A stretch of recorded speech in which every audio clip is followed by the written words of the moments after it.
बे समावहाय मिडियानि साफ्रोमबो मावथि बिथांमोननिसिम हामबायनायखौ जासिहरग्रोदों। बे समाव आं फंनैसो बाथ्राखौ क्लियारिफिकेसन होनो नागिरदों आरो बिनि सिगांनो आङो गुरैयै साफ्रोमबोनिसिम मोनफ्रोमबो दोलोनिसिम आं मोनसे खावलायहरनो नागिरदों। जिहेतु आंनि बाथ्रा बुंनाया एसे रावा गोरा जायो, बेनिखायनो गाज्रि मोननानै रायदोंदां होननानैहाय बेफोरबायदि मोनसे साननो हागौ। बेनिखायनो आं खावलायो, जिहेतु आङो मिटिङाव बा चार्चफोराव जेब्ला आङो स्पिच होयो अब्ला आंनि रावा एसे गोरा जायो। दा बेनिखायनो आं सोरखौबा गाज्रि मोननानै बुंनाय नङा। जास्ट दाखालहाय 8 थारिखआवहाय इउपिपिएल दोलोनि जुमदार ब्लकनि मानगोनां आफादगिरि आदै बिथाङा मोनसे प्रेस मिट होदोंमोन। दा बेखौनो आं जास्ट खेंफोरथिसो आं खालामनो नागिरदों, रावखौबो गाज्रि मोननानै आं बुंनो नागिराखै। दा खेंफोरथि होनाया मोनब्रै मोनबासो पइन्ट दङ, बेखौ लाना आं खेंफोरथि होनो नागिरदों। बेनो जाहैबाय, आदैया मानगोनां आफादगिरिया मोनसे बाथ्राखौ बुंदों जे जोंनि जानो हायाब्ला नोंसिनिबो जानो हाया होननाय बाथ्राखौ मानगोनां आफादगिरिया बुंदों। दा बेनिखायनो आं बे सेन्सआवसो बुंनाय जादों, जिहेतु बिथांमोन साब्रैया जे सिगांहाय इउपिपिएलआवखामोन, बिनि उनावहाय बिपिएफआवहाय जइन जाबाय आरो बिनिफ्राय आरो इउपिपिएलआवहाय बिथांमोना थांफिनबाय। थाथों इउपिपिएल हिसाबैनो जोंहा बुंनांगौ खोथा गैया। खिन्थु आं होननाया जाहैबाय, जितु बिसोरो ओरै बादलाय खालामबाय थायोबा हरै बादलाय अब्ला जोंनिबो नोंथांमोननिबो भट बिसोरो हयथ' भट होआबो जानो हागौ, बिसोरो हयथ' जिएसपि बिजेपियावबो होनो हागौ। बे मोनसे सेन्सआवसो आङो बे बाथ्राखौ होननाय जादों। नाथाय बे नङा जे जोंनि जायाबा नोंसिनिबो जानाय नङा होननाया दस्रा सेन्स नङा बियो। आं होनदोंसो जे जिनिसा जोंनोबो नोंसिनोबो हयथ' होआलाबा बिसोर दस्रा पार्टियावबो होनो हागौ, बे सेन्सैसो आं बुंदों। आरो जयनिंनि बाथ्रा बुङोब्ला बिथांमोना एखे नंखायखौ बुंदों। बिथांमोना जितु जानो गोसो गैयामोनब्ला नोंगौ बै बारावहाय मागथाइगावआवहाय किसुमान गोबां मानसि थानायलाय बिसोरनो खोथा होनाय बादि ओइदिन हराखै, खिन्थु अखानाय बिथांमोना मलेन रय बिथांनि आखाइनिफ्राय 5,000 फैसाखौ लांफैदों। अखानायसो, जइन जानायनि अखानायसो। जितु जबरदस्ति जयनिं जों खालाममारदोंमोनब्ला बिथांमोना निसय लांफैनाय नङामोन, खिन्थु इच्छा जयनिं जानायखायसो बिथांमोना लांफैदों। दा बेनिखायनो जास्ट आं बेखौ खेंफोरथिसो होदों। जोंनि गेजेराव गोनो गोथो साननांगौ गैया। नोंथांमोननिखामोन, नोंथांमोनाव थांफिनबाय, मोजांनि बाथ्रा बेसो। आरो मोनसेया जाहैबाय, मानगोनां आफादगिरिया बेखौबो लानानै बुंदों जे थांनाय बारनि जे एमपि इलेक्सनावहाय भट मोननाय, बेखौ लानानैबो मानगोनां जोंनि आफादगिरिया इउपिपिएलनि आफादगिरिया बुंदों जे माबेनिफ्राय 20,500 मोनखो, बेखौहाय आंनावहाय कुइसन खालामदों। ओमफ्राय बिनिफ्राय जोंहा 16,000 थांनाय एमपि इलेक्सनाव जोङो भट मोनदों होननानै बुंदों। जों बयबो मिथिगौ 16,000 इउपिपिएलआ मोनदों आरो बिपिएफआ हारसिङैनो 8,500खौ मोनदों, जों बयबो मिथिगौ। नाथाय आं बेखौसो बुंनो नागिरदों मानगोनां आदैनिसिम, आङो बेखौहाय दस्रा सेन्सजों बुंनो नागिराखै। 16,000आवहाय मोनथाम पार्टि दं। जिहेतु 16,000आवहाय इउपिपिएल दङ, बिजेपि दङ आरो एजिपि दङ। बे मोनथामखौ लानानैसो 16,000 मोनदों। दा बेखौ जितु नोङो बोफ्लेनानै जितु नायोब्ला गैयाबाबो बिजेपिआबो 7,000 मोनदों, एजिपिआबो 1,000 मोनदों। अब्ला बिसोर 8,000, नोंथांमोना 8,000, होमबा टटेल मिलायनानै नायोब्ला बेसेबां जाखो? 16,000। होमब्ला हारसिङैनो बिपिएफआ नोङो 8,500 मोनदों। बयबो जों ओरैनो देरहानानै दङ। जेननाय देरहानाया बे उननि बाथ्रा, खिन्थु जास्ट आं बेखौ बिजिरनानैसो होदों दै। दा बाथ्राया आरो मोनसेबावा जाहैबाय, थांनाय 18 थारिखआव जे जयनिं जादोंमोन, बे जयनिंआवहाय जोंनि मानगोनां इउपिपिएल दोलोनि आफादगिरिया होनदों, आदैया, जे जोङो 4,000ल' नुदों। महाय नुखो 4,000 जयनिं जानाय? खिन्थु बाथ्राया बिसो, जानो हागौ 4,000निबो बांसिन दङ। नाथाय जोङो मात्र बेवहाय जयनिं जागोनखौल' लिंहरखादों। जोङो वार्कारफोरखौ लिंहराखै। जोङो जाय जयनिं जागोन बिसोरनो जों गारि हरदों आरो जयनिं जाग्राफोरासो बावफैदों। बेनिखायनो मानगोनां जोङो आफादगिरिया, इउपिपिएलनि आफादगिरिया, बिथाङा होनखादों 4,000ल' बेवहाय जोङो नुनो हादों। औ, 4,000ल' बेवहाय दंमोन आरो 4,000आ बेवहाय जयनिं जादों। मानोना जों जयनिं जाग्राफोरखौल' लिंहरखादों।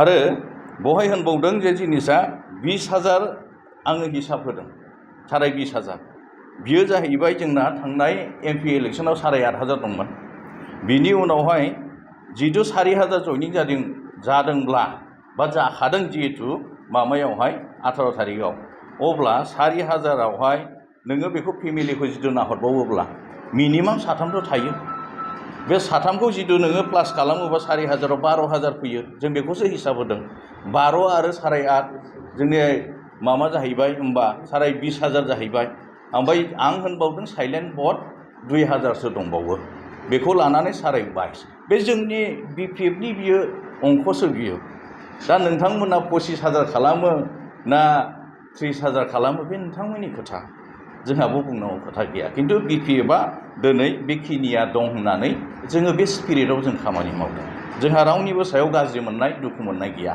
बे क्लियार खोथा आरो मोनसेया जाहैबाय धोरोमखौ लानानै सोरनि अथरिटि मोननानै राजबंशी धोरोमखौ बिदि बुंखो बे मोनसे पइन्ट फैदों खिन्थु आंनि मिडियायाव बुंनायखौ नोंथांमोना खोनासं जे आङो खुनु राजबंशीखौ आं टारगेट खालामाखै खुनु बर'खौ टारगेट खालामाखै खुनु राभाखौ टारगेट खालामाखै खुनु गार'खौ टारगेट खालामाखै आं होनदों बिथांमोन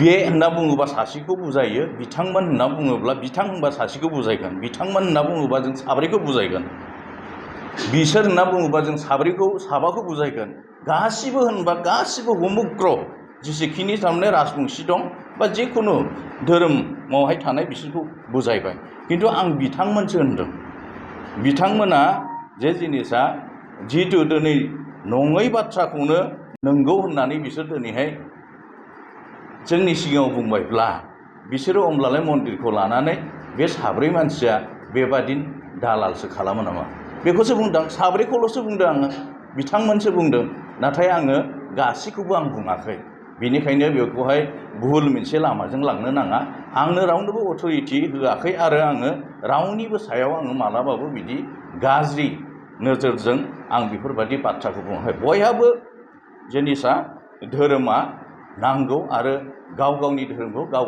खुलुमनो हागोन बहाय जोंहा बुंनांगौ जेबो गैया दा बेनिखायनो स्पेसिफिक आङो साब्रै मानसिखौल' लानानै आं बे बाथ्राखौ बुंनाय जादों खुनु धोरोम रावबो राजबंशी रावबो बर'खौ लानानै आं बेफोरबादि आं बाथ्राखौ बुङाखै नोंथांमोना बेखौ नायबानो जाबाय आरो मोनसेया जाहैबाय मा मोनसे खोथाखौ होनबावदों जोंनि मानगोनां आफादगिरिया जे जिनिसा बेसेबां गाथोननि दै लोंनानै फैदों बे बाथ्राखौ बिथाङा बुंबावदों दा बिनिखायनो आं बेखौल' बुंनो नागिरदों नंगौ आङो BJPआव दंमोन नाथाय आङो दिनैहाय माबायाव फैबाय मा होनना बुङो BPFआव फैबाय नाथाय जों बयबो मिथिगौ जे BTC ओनसोलावहाय दिनैहाय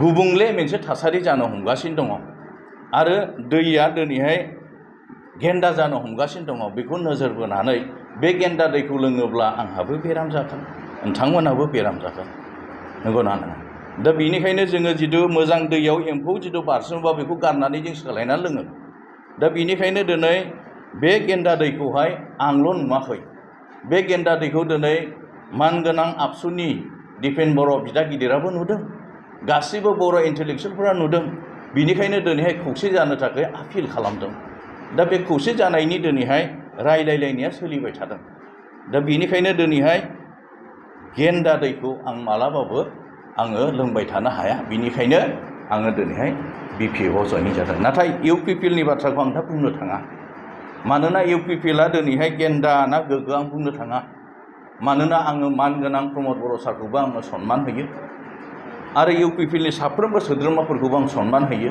आरो जोंनो खौसेथिया खुब गोनां दिनैनि दिनाव बेनिखायनो आं UPPLनि बाथ्राखौ आं दिनै बुंनो थाङाखै आरो मोनसे खोथाया जाहैबाय जोंनि मानगोनां आफादगिरिया बुंबावदों बेहा बेसेबां थाखा दङ दा बेवहाय आं बेखौसो बुंनो नागिरदों मानगोनां आफादगिरिनिसिम जे आंहा बेबादि नोंथांमोननि बादि गोबां थाखा गैया आङो गोरिब न'खराव जोनोम मोननाय आरो गोबां दुखु दाहाजोंहाय आङो देरबोदों आंनाव बेबादि क्रर थाखा गैया नाथाय आङो गोबां खस्थ'जों देरबोनानै 2003आव जेब्ला BTC एकर्ड जादों बे एकर्ड जानायनि उनावसो आंबो आंनि आथिङाव गसंथानो हादों आरो बेखौहाय आङो इसोरनि अननायाव मोन्दों दा बेनिखायनो बेखौ मिथिनानै 2009निफ्राय आङो ससियेल वार्कार आङो खामानि मावबोदों आरो दिनैसिम मावबोगासिनो दङ। नाथाय दिनै आङो थाखाजों बहाय जुजिनो होनना फैयाखै। आङो बहाय रायजोनि मावनो होननानै ओंखारबोदों।